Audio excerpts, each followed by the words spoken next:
கெத்சமனே பூங்காவினில் கதறி எழும் ஓசை, கெத்சமனே பூங்காவினில் கதறி எழும் ஓசை, எத்திசையும் அன்பு தோனிக்கின்றதே, எந்தன் மனம் திகைக்கின்றதே, கண்கள் கலங்கிடுதே. கல்வாரி அன்பை எண்ணிடும் வேளை கண்கள் கலங்கிடுதே.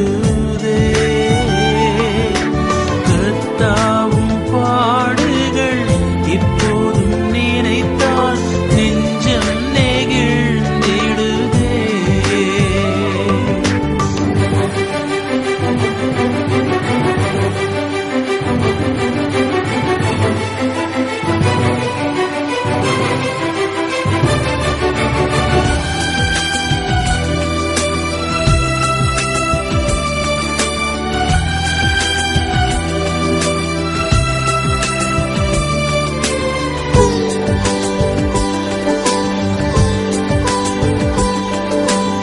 எம்மையும் உம்மை போல் மாற்றிடவே உம் ஜீவன் தந்தீரன்றோ, எம்மையும் உம்மை போல் மாற்றிடவே உம் ஜீவன் தந்தீரன்றோ, எங்களை தரை மட்டும் தாழ்த்துகிறோம், தந்து விட்டோம் அன்பின் கரங்களிலே, ஏற்று என்றும் நடத்தும். கல்வாரி அன்பை எண்ணிடும் வேளை கண்கள் கலங்கிடுதே. கர்த்தாவும் பாடுகள் இப்போதும் நினைத்தால் நெஞ்சம் நெகிழ்ந்திடுதே. கல்வாரி அன்பை எண்ணிடும் வேளை கண்கள் கலங்கிடுதே. கர்த்தாவும் பாடுகள் இப்போதும் நினைத்தால் நெஞ்சம் நெகிழ்ந்திடுதே.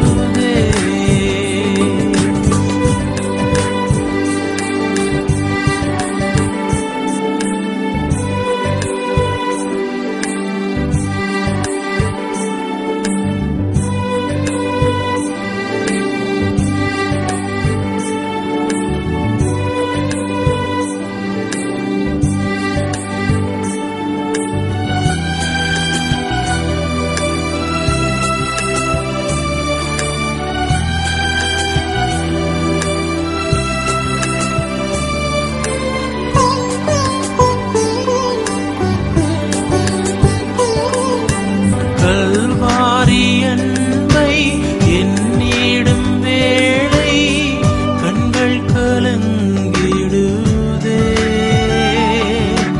கர்த்தாவும் பாடுகள் இப்போதும் நினைத்தால் நெஞ்சம் நெகிழ்ந்திடுதே. கல்வாரி அன்பை எண்ணிடும் வேளை கண்கள் கலங்கிடுதே. கர்த்தாவும் பாடுகள் இப்போதும் நினைத்தால் நெஞ்சம் நெகிழ்ந்திடுதே.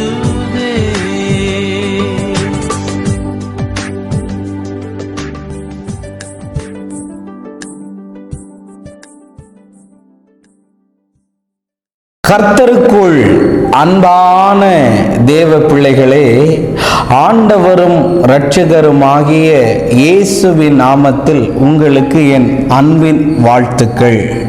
இந்த நல்ல நாளிலேயும் ஆண்டவருடைய வார்த்தையோடு உங்களை கண்டு சந்திப்பதில் நான் மிக்க மகிழ்ச்சி அடைகிறேன்.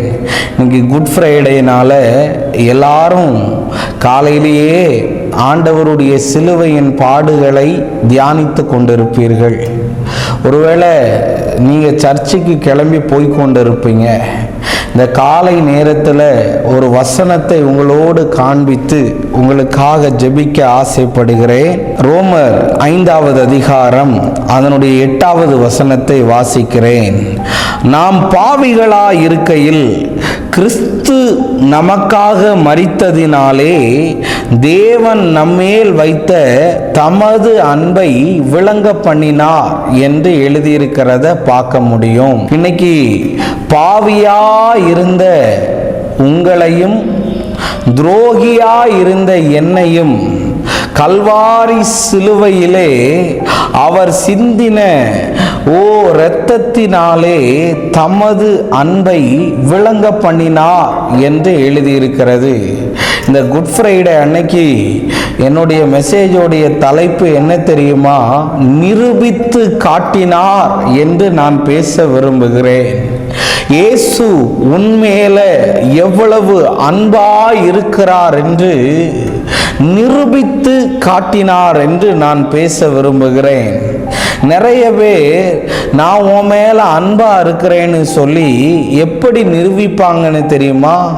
அவங்களுக்காக நேரத்தை கொடுப்பாங்க, இல்லாட்டி அவங்களுக்கு ஏதாவது பொருளை வாங்கி கொடுப்பாங்க, இல்லாட்டி யாராவது லவ் பண்ணிக்கிட்டு இருந்தா நீ இல்லைன்னா என் கையை கிழிச்சுப்பேன், நீ இல்லைன்னா என் வாழ்க்கையே போயிரும்னு தங்களுடைய அன்பை காண்பிக்க அதை செய்து இதை செய்து எப்படி ஆகிலும் நான் உன்னை நேசிக்கிறேன், உன் மேல அன்பா இருக்கிறேன்னு ப்ரூவ் பண்றதுக்கு இதையெல்லாம் பண்ணுவாங்க. ஆனா என் தேவன் ப்ரூவ் பண்றதுக்கு என்ன பண்ணினார் தெரியுமா? தன்னுடைய ஜீவனையே உனக்காக கொடுத்தார். அதுதாங்க குட் ஃப்ரைடே. இன்னைக்கு நான் உங்களை பார்த்து சொல்ல வரேன், ஒருவேளை நீ துரோகியா கூட இருக்கலாம், ஒருவேளை நீ பாவியா கூட இருக்கலாம், ஒருவேளை நீ கொலைகாரனா கூட இருக்கலாம், ஒருவேளை நீ துன்மார்க்கமான வாழ்க்கையை வாழ்ந்து கொண்டு இருக்கலாம், ஒருவேளை குடி வெறியில இருந்து கொண்டு இருக்கலாம், ஒருவேளை விபச்சார பாவத்தில் உட்கார்ந்து கொண்டு இருக்கலாம், போதை பொருளுக்காக நீ அடிமையாகி கொண்டு இருக்கலாம், இன்னைக்கு சில விதமான ரகசிய பாவங்களை விட முடியாமல் தவித்து கொண்டிருக்கலாம். இயேசு உனக்காகவும் தான் தமது அன்பை வெளிப்படுத்தினார் என்பதை நீ மறந்து போகாதே.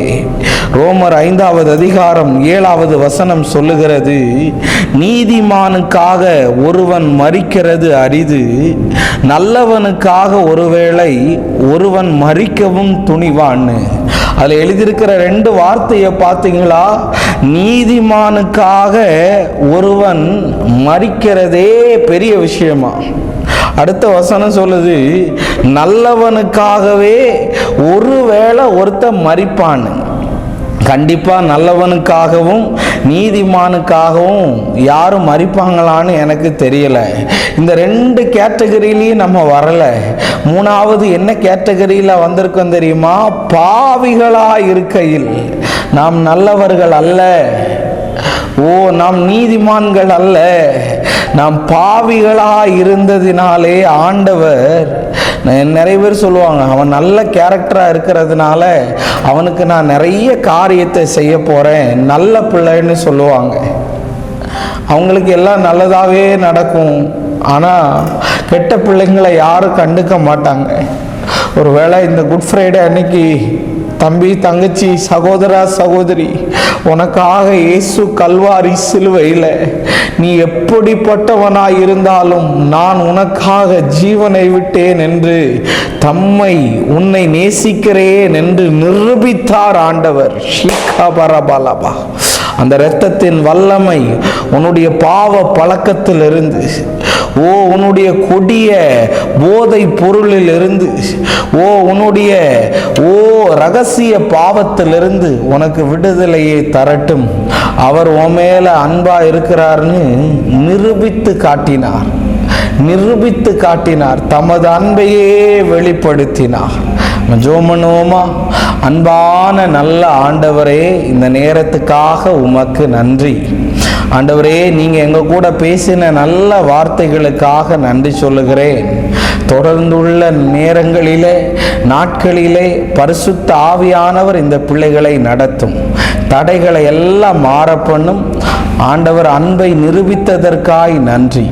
இயேசுவின் நாமத்தில் வேண்டுகிறேன் நல்ல பிதாவே. ஆமேன், ஆமேன். God bless you. கர்த்தர் உங்களை ஆசீர்வதிப்பார்.